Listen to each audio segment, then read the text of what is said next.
Since Wicked and Gladiator 2 are now both out and it's Glicked Week, and I know some people don't like that saying, but it's just sticking for me, it's now time to discuss the Oscar chances for both of these movies.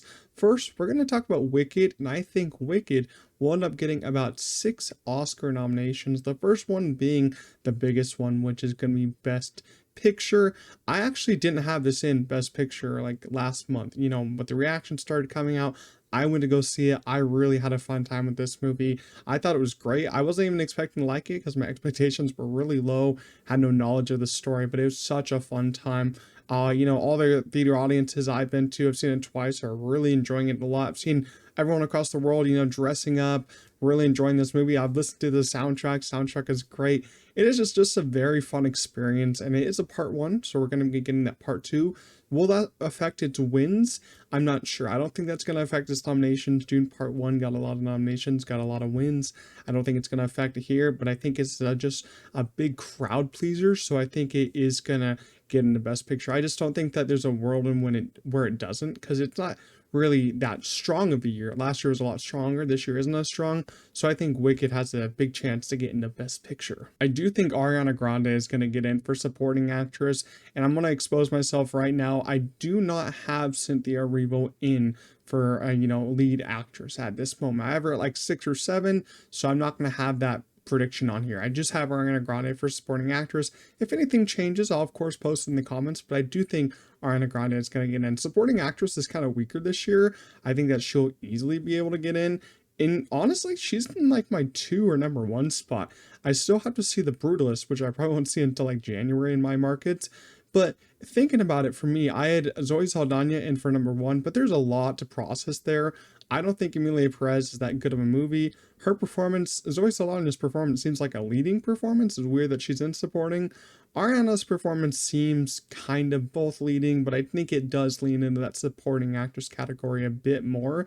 I think this is just a better picture, but it is going to be interesting to see her go against Felicity Jones for The Brutalist. I think that's her true competition there. I'm not sure if I will call this a winning supporting actress performance yet. It is really close though. I still want to see Felicity Jones, but what Ariana Grande does here is just really stupendous. This is like my favorite role that she's been in, since Victorious, and Victorious isn't really that serious, but Ariana Grande did so well here singing, of course, because she's a great singer, but pulling those comedy moves, she has really funny moments in here, and those emotional serious scenes, especially at the ballroom scene where she went to go help Elphaba. That was a really sad, emotional scene. Then the ending, I'm really interested to see where her character goes from here, but I think that she has a really big chance at winning this award. I also do think it will be getting in for Best Sound. There's a lot of great sound effects on this one. And then visual effects, of course. Even though, some of the visual effects aren't that great, there's a little bit of some issues in there for some people, a little bit of outrage going on with some visual effects, some coloring issues and lighting issues, but still the visual effects are really well done. Of course, of the budget they've used, I think the budget for both parts, part 1 and part 2, is like 360 million. So splitting that up, it's like 100 something million for each. I think it's really well done. They built a lot of sets, but they still have to use those CGI visual effect backgrounds, big backgrounds there. It still just makes the whole movie look like an event. So I think the visual effects are really well done. So sound, visual effects definitely getting in. And then the other 2 big ones are going to be production design and costume design. I've had these 2 locked in, since Wicked has been announced, since the first trailer happened.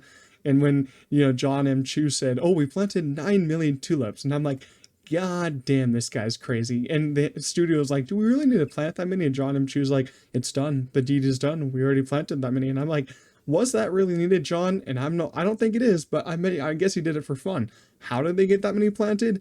I do not know. That would, even if you had like 1,000 workers, that would still take days upon weeks upon maybe months to do all that. But the production design is great. I thought it looked great. But you can see all the behind the scenes pictures. Look those up if you need to. They built the whole train. They built, part of Shiz Academy, Shiz University, which is a weird name. And then Oz, I really think, the Emerald City looked great. That was my favorite set, I think, that we traveled to. That was really cool stuff. And then I will say the production design in the whole movie just works together so well. The costume design is great. I'm not gonna. I think the production design is better than the costume design.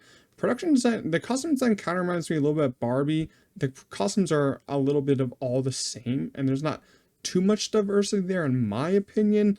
But I still thought it did look beautiful. There's a lot of colors popping out there. This movie is just a lot of colors being thrown at your face, and I think it's really well done. So the nominations I think Wicked will get is Best Picture, Supporting Actress for Ariana Grande, Best Sound, Best Visual Effects, Production Design, and Costume Design. Now let's talk about Gladiator 2, which is directed by Ridley Scott, the sequel to the very famous and highly awarded original Gladiator. And the original Gladiator won like Best Picture, Best Actor, and many other awards. It was a very big a winner at the Academy Awards that year. And with this sequel, I liked it a lot more than some critics did. It's not like too mixed, I would say, but it still isn't as loved as the original, but I wasn't expecting it to be. Yeah, it's still received as a decently good movie, I will say. And I don't expect this one to get into Best Picture. Even though I would have put it into Best Picture, in my opinion, I don't see the Academy voters doing that. It is kind of a hard year to get into Best Picture. Of course, I think Wicked will get in. I just don't think Gladiator 2 will get in. But I still think Gladiator 2 will get 5 nominations. The first one being Supporting Actor for Denzel Washington. I swear, Denzel, everyone was hyping him up before going into it. They were like, this man's the best performance in the movie. And still, I was surprised at how good he was. He was fantastic. He was, kind of the villain of this movie, plotting behind the scenes.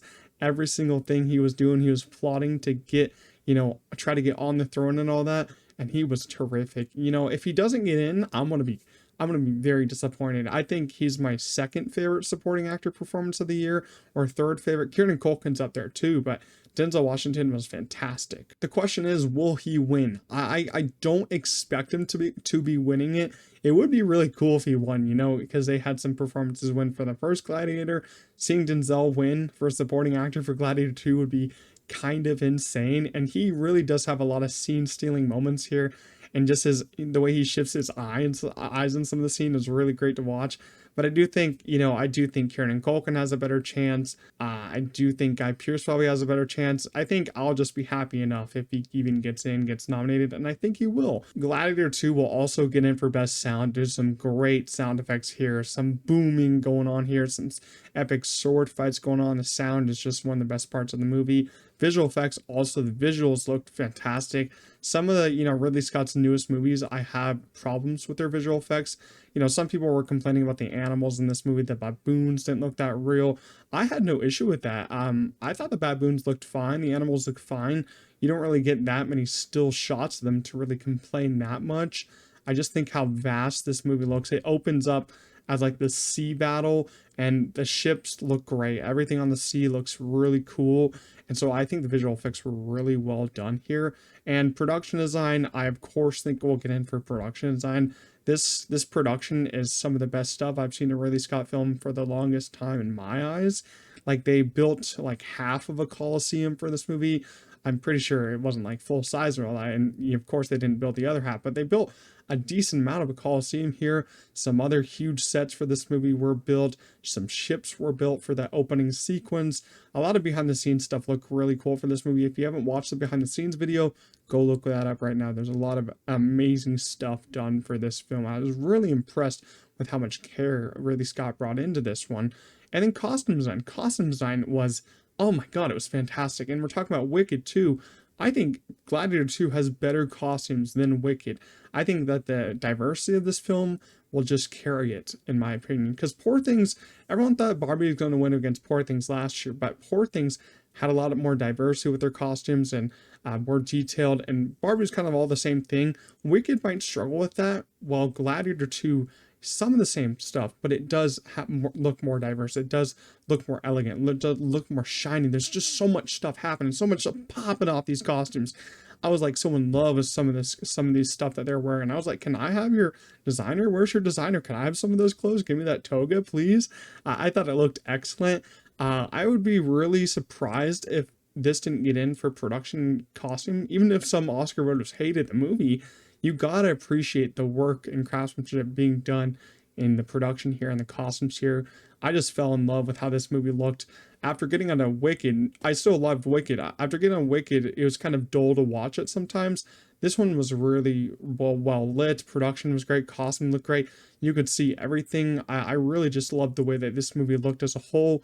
So yeah, that's my opinion on Gladiator 2. I think it will get 5 nominations, being supporting actor for Denzel Washington, best sound, best visual effects, best production design, and best costume design. So that's my Oscar predictions and Oscar chances for Gladiator 2 and Wicked. Leave your own predictions and nominations down below, what you think these two movies will get.